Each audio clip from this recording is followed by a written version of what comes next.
Hablamos recientemente sobre demonología y luciferismo, pero en ambos videos evitamos deliberadamente el satanismo.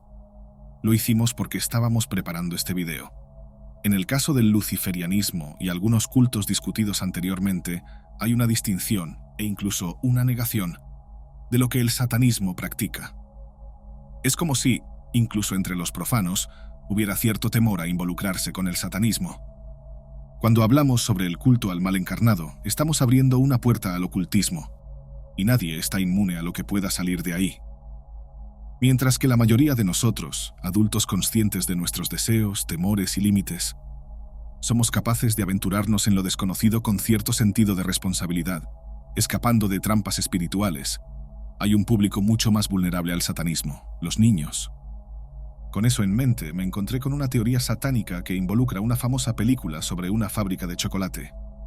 No dudé en profundizar más. Las señales eran claras. Un magnate excéntrico, casi esotérico, con características similares a las de los miembros de élites ocultistas. Dulces, algo que a los niños les encanta, y un escenario extraño, casi onírico, que parece salido de la Deep Web. Si han leído teorías sobre cuán satánico podría ser Willy Wonka, no están solos. Yo leí varias e intenté separar lo que podría interpretarse como mera superstición de lo que realmente podría ser una conexión aterradora con elementos de cultos oscuros. Pero, antes de continuar, déjenme situarlos. La película en cuestión no es la versión más reciente, dirigida por Tim Burton, y mucho menos el musical aún más reciente. Me refiero al clásico de Gene Wilder. La primera vez que vi esa película fue en la escuela, durante un proyecto grupal. Recuerdo la sensación de ver por primera vez a Charlie y su familia, viviendo en condiciones tan simples y humildes. Siempre pensé que la figura de Willy Wonka, con su boleto dorado, era extremadamente seductora para los niños, especialmente los más vulnerables.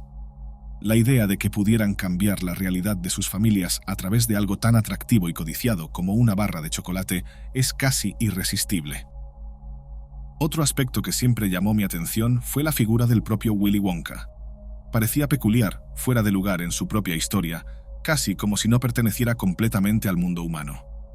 Uno de los primeros aspectos de la teoría que conecta la película con el satanismo involucra las simbologías de pobreza y sufrimiento en medio del escenario de Londres. Aunque no se dice claramente, es coherente con el momento histórico de la Europa de posguerra, marcado por la poliomielitis y la desnutrición infantil. Mientras tanto, el chocolate surge como una metáfora para el consumo, separando a los niños de la dura realidad económica y social que vivían. Incluso habiendo distinciones entre los ganadores de los boletos dorados, es el niño Charlie quien lleva el corazón de la historia. A medida que avanzamos en la trama, vemos a los ganadores que encontraron los boletos dorados siendo invitados a la fábrica. Allí, la saturación de colores es prominente. El contraste entre el gris Londres de la pobreza y el hambre y el reino mágico de la fábrica es evidente. Sin embargo, la magia pronto se revela como manipuladora. Ahora vamos al punto principal. La teoría sugiere que Willy Wonka es, en realidad, una representación del diablo y su fábrica una alegoría del infierno. Esta idea se refuerza con varias simbologías en la película. Por ejemplo, Willy Wonka aparece como una especie de juez, y cada niño representa un pecado humano: gula, vanidad, avaricia, entre otros. La fábrica, entonces, sería un purgatorio, un lugar de prueba y castigo. También hay una crítica subyacente al capitalismo. El contraste entre la vida humilde de Charlie y el consumismo exacerbado promovido por la fábrica de chocolate refuerza esta idea. Incluso la predominancia del color rojo en la ropa de los participantes se interpreta como un símbolo de pecado o tentación. Y notaron que Charlie, el único puro, se viste de manera neutra hasta el final de la historia.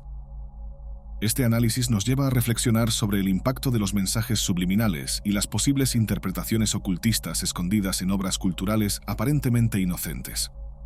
¿Será que Willy Wonka es solo un cuento infantil o hay algo más profundo escondido detrás de sus personajes y escenarios? Claramente existen elementos simbólicos y coherentes con el material base, del cual hablaremos más adelante. Cada niño en la historia representa una falla humana, y su exclusión de la visita a la fábrica simboliza castigo y corrección. Augustus Gloop, que representa el pecado de la gula, demuestra cómo la obsesión por la comida es un reflejo de la falta de control y cómo eso puede superar nuestras verdaderas intenciones. Veruca Salt, por otro lado, revela que el abuso de los privilegios la lleva al final que, de cierta forma, parece merecer. Sin embargo, la historia puede representar mucho más que una simple crítica social. Incluso fuera de los contextos de la época, temas como el consumismo y la explotación infantil ya eran recurrentes y formaban parte de la producción cultural, representando algunas de las trampas de la fama. Vean el ejemplo de la obsesión de Mike Teavee por la televisión, que prácticamente predijo lo que sucedería décadas después.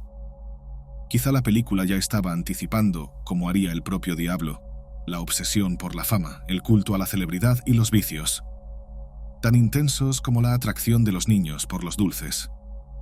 Pero, ¿habrá algo realmente diabólico en esta historia? Charlie y la fábrica de chocolate fue publicada en 1964, presentada como una obra inspirada en las experiencias personales de Roald Dahl.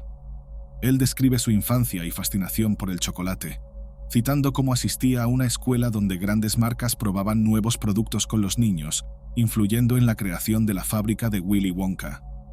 El libro original es, sin embargo, mucho más sombrío que la película.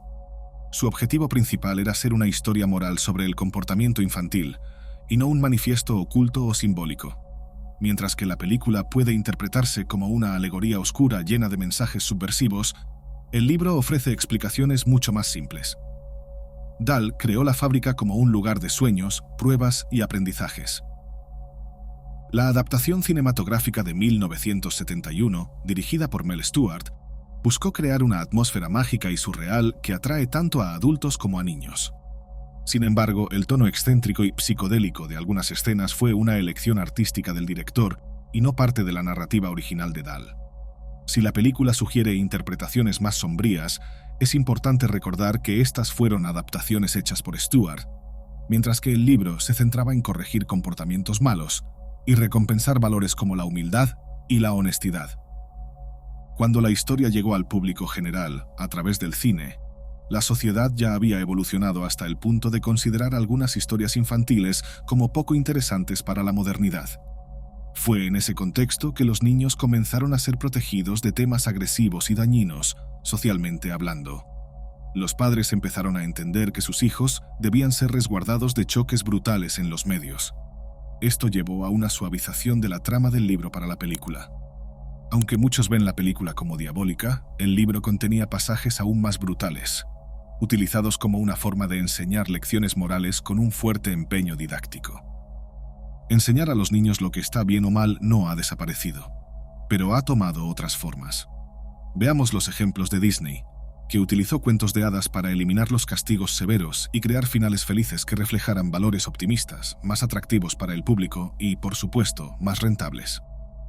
No fueron ellos quienes inventaron la estrategia de vender lo que el público deseaba, pero sí perfeccionaron este enfoque. Así, salió de escena lo grotesco que enseñaba y entró una moralidad más ligera, donde, como en el caso de Charlie, la virtud se destacaba sin la permanencia del mal. Era la virtud en consonancia con lo más puro, y los niños eran reflejo de esa pureza. Mientras tanto, la obra de Roald Dahl mantuvo una dureza franca, similar al trabajo de los hermanos Grimm. Aunque rechazadas por algunos, estas historias contenían aspectos de moralidad que, de cierta manera, resonaban más con la realidad social de la época. Por ello, los cuentos infantiles, incluso los más agresivos, dejaron de ser lecciones crueles para convertirse en mensajes optimistas. Incluso en los momentos de dificultad enfrentados por los héroes, el final traía una recompensa. La moral de las historias de Dahl y de los hermanos Grimm, sin embargo, era mucho más verosímil desde el punto de vista social. Traían lecciones que no solo encantaban al público joven, sino que también dialogaban con diferentes grupos sociales. Era como si dijeran, existe un riesgo real al tocar el fuego, y es mejor evitarlo. Por otro lado, las historias modernas parecen sugerir que, incluso tocando el fuego, nadie se quemará. Aunque se trate de fantasía, estas obras no se alejaron completamente de los temas que querían defender. Ya sea a través de la dureza moral de Dahl o del optimismo de Disney, continuaron moldeando la visión de los niños sobre el mundo. Sin embargo, Roald Dahl mantuvo un pie en el pasado. No temía mostrar que los comportamientos malos tienen consecuencias, pero lo hacía de forma menos traumática y más imaginativa que los hermanos Grimm. Todos los personajes de Dahl no solo representaban una consecuencia moral para la inmoralidad humana, Tenían en sí errores y aciertos, y sus fallos generaban consecuencias negativas que los seguían hasta el final de sus historias. Tanto Dahl como los hermanos Grimm enseñaban que los errores tienen un precio, y que sus consecuencias pueden acompañarnos hasta el final de nuestro propio camino. Pero Dahl no creaba personajes que terminaban trágicamente, como en los cuentos de los hermanos Grimm. En lugar de eso, transformaba sus fallos en oportunidades de aprendizaje. Augustus Gloop, por ejemplo, no es devorado, sino que recibe una advertencia clara contra la gula. Si en las historias de los hermanos Grimm el dolor era visceral y las consecuencias más realistas, Roald Dahl, en Charlie y la fábrica de chocolate, no intentó escapar por completo de ello. Aún así, mantuvo el optimismo como una fuente inagotable para sus protagonistas. Esto podría alejarlo de la dureza de sus predecesores, pero también lo fijaba firmemente en su nicho literario. Después de todo, quería crear una obra infantil, destinada a una audiencia joven.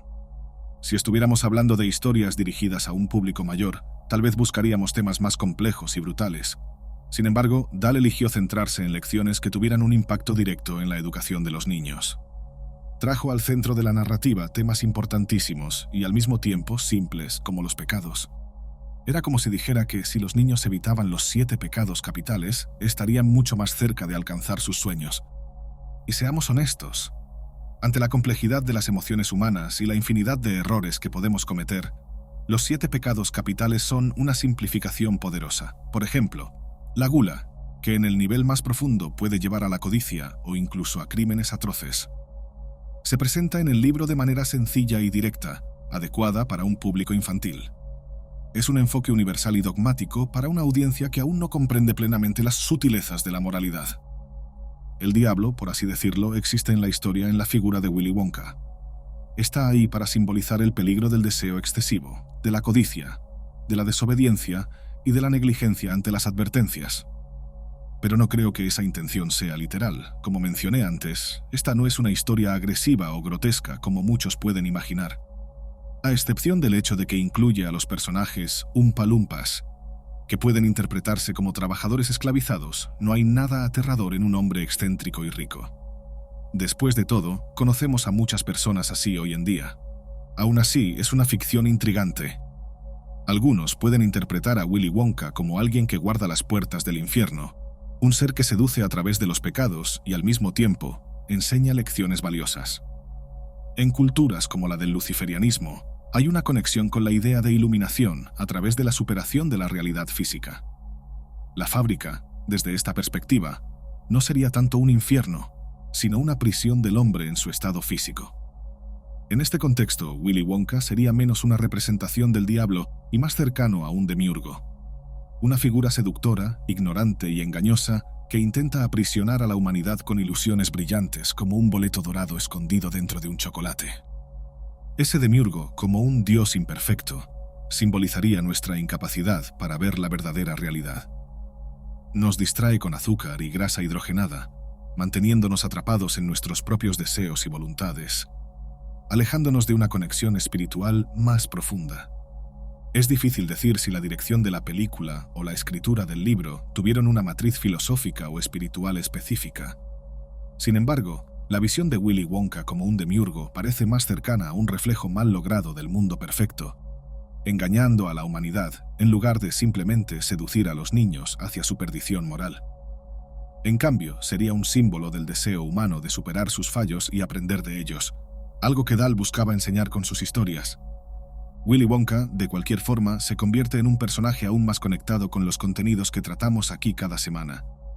Es una figura cuyo pasado está más oculto que los secretos que desvelamos continuamente aquí. Su creatividad y poder, características que, en una perspectiva metafísica, traen aún más paralelismos con el concepto del demiurgo. Nada de esto puede ser visto como una coincidencia, incluso si no hay pruebas directas de su conexión.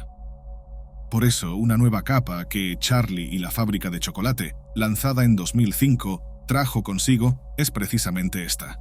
Y reaviva el diálogo. Sé que dije antes que no traería otras adaptaciones, principalmente porque éstas siguieron alejándose del material original. Pero creo que esta adaptación trae una conexión aún más literal. Vean, quienes vieron la película saben que Willy Wonka ganó más matices. la complicada relación con su padre, el doctor Wilbur Wonka, un dentista riguroso e inflexible. El doctor Wilbur representa una figura de autoridad absoluta, alguien que establece reglas estrictas para el bien de Willy, pero que también oprime y sofoca su individualidad creativa. Esta relación puede verse como un reflejo de la dinámica entre el Dios verdadero, mencionado por Jesús, y el demiurgo en la cosmología gnóstica. Así como el Dios verdadero es presentado como una presencia suprema y distante, que trasciende la materialidad, el doctor Wilbur simboliza el ideal de perfección inalcanzable con sus expectativas severas de perfección. La película habla de perfección dental, pero si entendemos esto como una alegoría, no tendremos problema en ver las similitudes. El doctor impone prohibiciones, como nunca permitir que el joven Willy consuma dulces, que reflejan las leyes espirituales puras, las cuales el demiurgo, o Willy en este caso, es incapaz de seguir plenamente. Cuando Willy se rebela contra estas normas y emprende su propio camino, asume una autonomía similar a la del demiurgo, moldeando un mundo a su imagen, en este caso, la mágica fábrica de chocolate, que está construida sobre el ideal del mundo y como una afrenta a las directrices de su padre. La fábrica de chocolate de Willy Wonka es un microcosmos peculiar, lleno de maravillas y, a menudo, de rarezas. Es un espacio lleno de vida, pero también de imperfecciones y trampas morales. Esta creación puede verse como un reflejo del mundo material en la cosmología gnóstica, creado por el demiurgo. Un mundo hermoso, pero que también contiene fallos y limitaciones inherentes.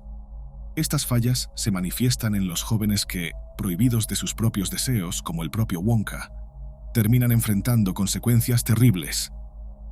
Los mismos Oompa Loompas, los enigmáticos habitantes de la fábrica, que reciben un pulido políticamente correcto en la película más reciente, pueden compararse con los arcontes gnósticos, seres subordinados al demiurgo que ayudan a administrar el cosmos. Trabajan obedientemente para Willy Wonka, manteniendo la fábrica en funcionamiento mientras también imponen reglas y moralidades sobre los visitantes. ¿Y cómo hacen esto? A través de sus canciones que traen mensajes sobre virtudes y vicios. Así, la fábrica de Willy es una extensión de su psique creativa, pero también de sus propios fallos humanos, similar al mundo material del demiurgo. ¿Y ustedes no se dieron cuenta de esto porque estaban demasiado ocupados viendo una curiosa historia infantil? Olvidaron que, en el gnosticismo, el demiurgo es una figura rebelde que se aleja del orden divino para crear algo propio. Esta rebeldía siempre se conectará con Willy Wonka, independientemente de la adaptación o del intérprete. Cuando decide abandonar la casa de su padre, huye de una figura autoritaria y rechaza un sistema de valores que no acomoda su visión del mundo. Crea la fábrica como un antídoto para la rigidez del mundo de su padre, estableciendo un reino de creatividad desenfrenada e indulgencia. Esto coloca al demiurgo como protagonista de su propia historia y lo hace, similar a Lucifer, un portador de luz. Incluso si esta es una luz egoísta.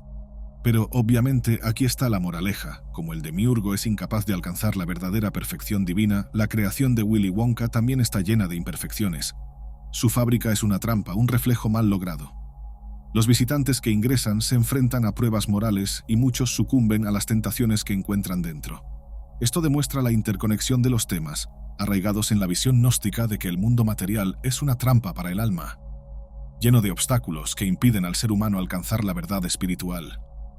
Al final de la historia, Willy Wonka finalmente confronta a su padre y se reconecta con él, cerrando un ciclo de dolor y separación. Es la unión con el uno, no solo buscada por el hombre. El demiurgo desea reconciliarse. Esta reconciliación simbólica entre el demiurgo y el Dios verdadero cierra el ciclo. Muchos lo llamarían el verdadero apocalipsis, donde el fin simboliza unión y no confrontación. Al hacer las paces con el doctor, Willy reconoce que a pesar de sus diferencias, existe una verdad superior que trasciende sus conflictos. Se da cuenta de que su deseo de crear e innovar no necesita ser visto como un rechazo de su herencia, sino como una extensión de ella. Es el legado de Dios, sea cual sea su forma. Al dar al mundo aquello que excede su potencial creativo, también crea una ruptura para liberar a la humanidad. Basta con una semilla sana para asegurar la cosecha. Charlie es quien trae consigo esta renovación. Esta es la metáfora de la posibilidad de la redención espiritual. Es el final que no espera devoción ni revisión de la vida pasada.